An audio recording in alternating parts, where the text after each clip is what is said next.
In this video, I'm going to teach you a very useful tutorial on how to pin Gmail to Windows 11 taskbar.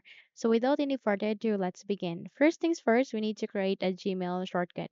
So by that, here at the bottom search bar, please type for Gmail.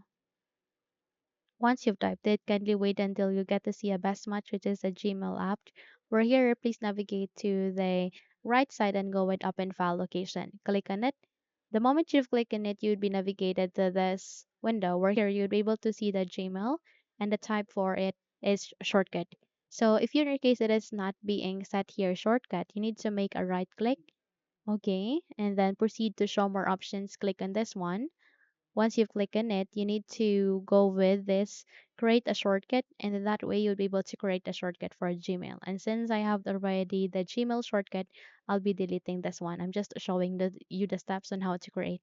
So by that, make a right click and click on this copy icon. Once copied, close the window, and here at the desktop, please make a right click and click on paste.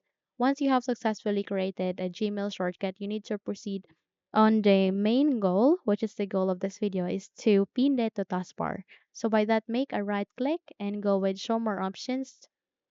And here you wait until you will be able to reveal or open this window, which contains a list of the option. Go with pin to taskbar. And in a few seconds, you will be able to successfully pin or create a Gmail shortcut here to the taskbar. Okay? So that's it. If you think this video had helped you a lot, then don't forget to subscribe, hit the like button as well as the bell icon to be updated for more tutorials like this.